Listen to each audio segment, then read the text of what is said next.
Hello everybody, this is Snipecross GG. I'm actually going to show you a different game today than Runeterra. This is a game called Crimson Company, and it's one that I have started playing recently. It's a strategy card game. So, what's different about this though is it's not a deck builder. This one is there's a deck, like you do have a deck. And basically, like, players take turns bidding on cards. So we'll see how this goes. I don't know who my opponent's going to be, but alright. So she's starting with 6. So you have the player who goes first has 6, and the player has 4. The second player, me in this case. But every other time you play, like at your turn, you get 3 more to start. Okay, so they took Beggar. So what Beggar does is you gain 2 coins if you have fewer coins than your opponents. This is actually a really smart play on her part because she's going to be gaining coins. So I can take it for the same price of 3, but then the 3 go to her. So I would be at 1, and she would be up to 9 if I buy that. So I'm going to pass because it's very expensive. So I pay her if I take the card. Otherwise, the money goes to the bank. But like I said, that was a good play for her because she ends up back with almost as much as she started with, and it's a decent unit of 3. So the value is what's important here. So I'm going to try to buy the Alchemist for 2. The Alchemist, when it's bought, when it's put into play, you have to destroy one of your units, and then you gain gold equal to that. So since she's the only unit, I have to destroy her. Basically, that was just a play to gain gold. I wanted to see if my opponent would buy it, because then I'd get gold from them, and then they'd have it, but... Alright, so this guy's pretty cool, because when he dies, you get to switch him to a different lane.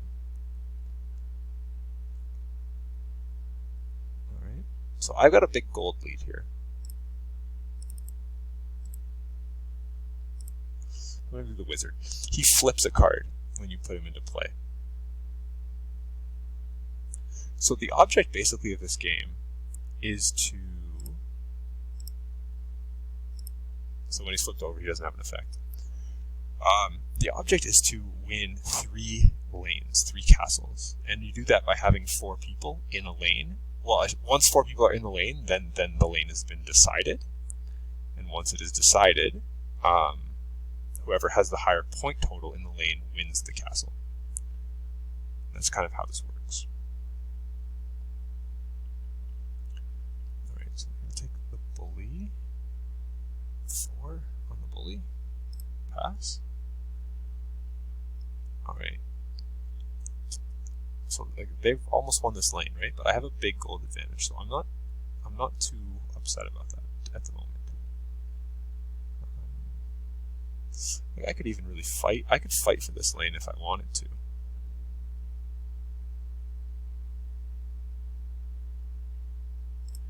I'm not going to.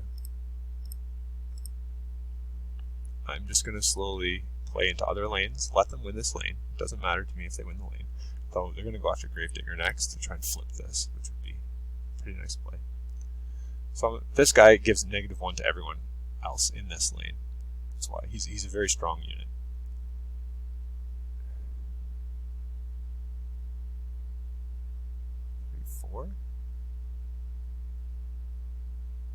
Okay, so I'm just going to play this here. He's going to kill my... No, didn't even kill the unit. I thought she was going to play it here and kill my unit. But that's fine. I will gladly allow them to take that. Because, so I've got gold lead, I've got a unit in play. Yeah, so I can get some units pretty cheap here. I'm going to diversify, split into 2 different lanes. Because I don't want to just load up with one right now. I want to try and end both around the same time. So the illusionist makes sense, actually.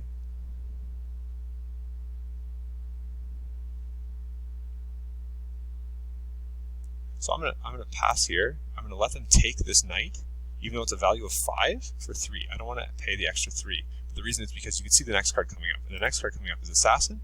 And because they only have 2, I know that if I bid 3, I'll be able to actually take the card and uncontested, right? So I'll put 3 3 on the assassin, and what he does is he kills somebody in the lane. Right? So like this person, like I said, they won this lane very, very early, but they spent a lot of their gold to do it, and I was just saving up a bunch of gold. This is a good card, actually. If they take this one, I might take it. For 3?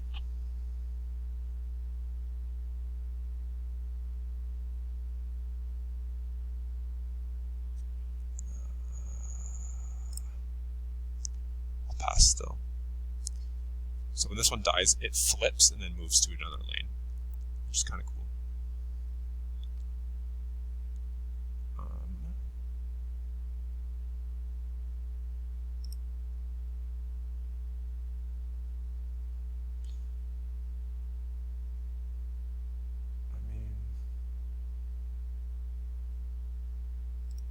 I go here. I just gotta take the cards that give me value, right? Because I can keep getting them cheap. So when you play that one, you can move a unit into a different lane. And the reason is because I'm actually going to try and win this lane first, and not keep playing to this lane. And if they keep playing to this lane, at least I have something that buffs in here, right? So it's pretty strong. Because yeah, for every, this one gives -1 to all their units, right? That's what the value here is 2 and not 3. Because this is -1 right now.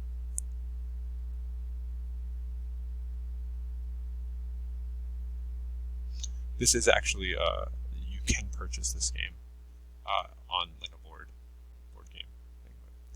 I think Chaos Mage is best for them. But what are you going? Assassin?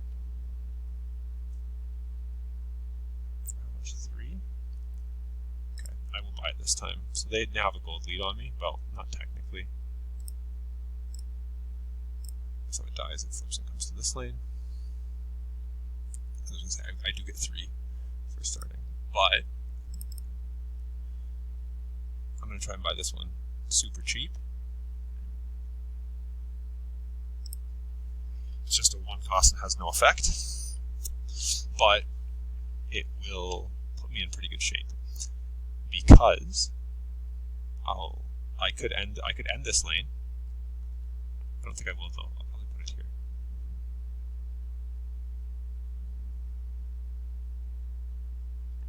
So my opponent ended up buying it from me. So now I got back my gold advantage, as I figured would happen. If they wanted to actually buy that, to try and contend, right? You can have that any day of the week.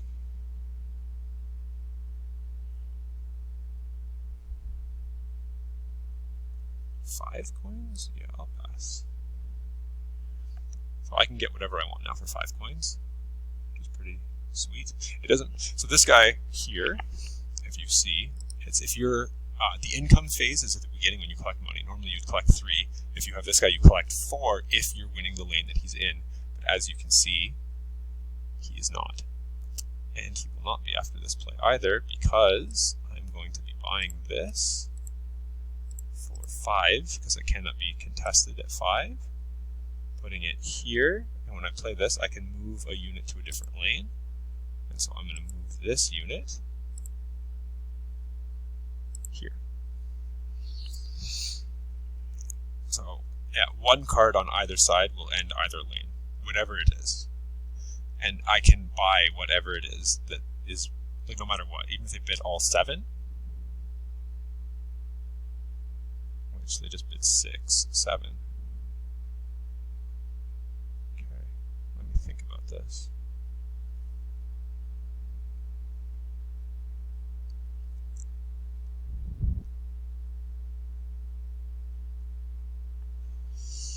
So they bid everything, which means I can get my next thing for 1, right? So they play this, they're going to play bully, they're going to kill this. Because it has to kill something with lower cost, or lower value than itself. So it will kill this, and it will have the lead in this lane.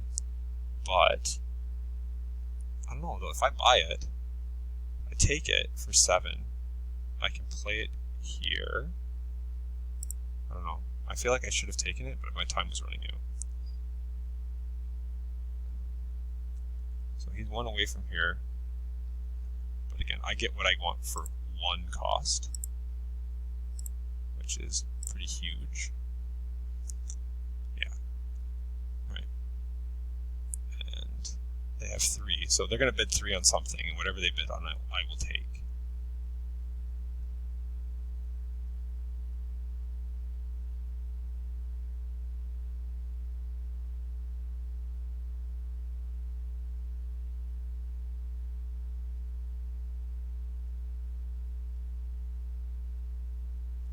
Absolutely take that. I deploy it here, and the lane is over. As you can see, I win with the score. So this one doubles the value of the highest unit in your lane. All right, and I have 11. They have 6. I've got 3 in here, so I just bid 7 on whichever one I wish. Doesn't make a difference. 1, 2, 3, 4, 6, 7, and play him in the lane, and that ends this lane as well.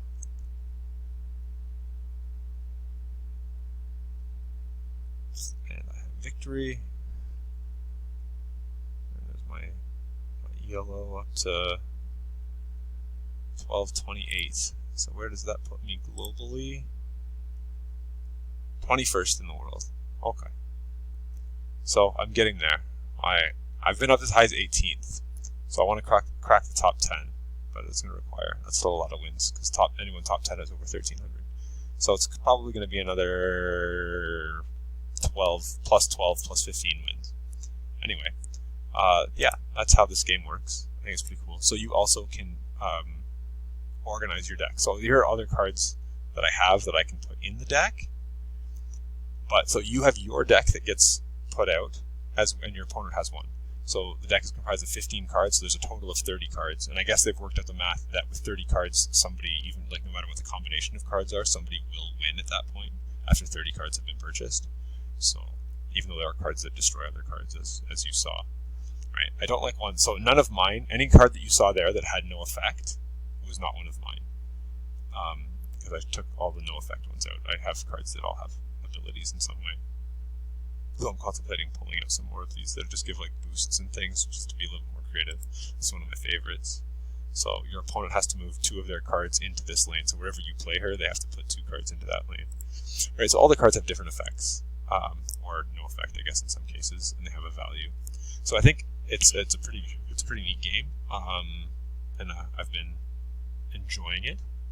And yeah, I don't know, if you want to give it a try. Like I said, you can just look up Crimson Company. If you type Crimson Company online, you can play it. There is actually an app for it as well, mobile version. So you can get it on your phone too. Anyway, hope you guys enjoyed. Have a wonderful day. God bless. Take care.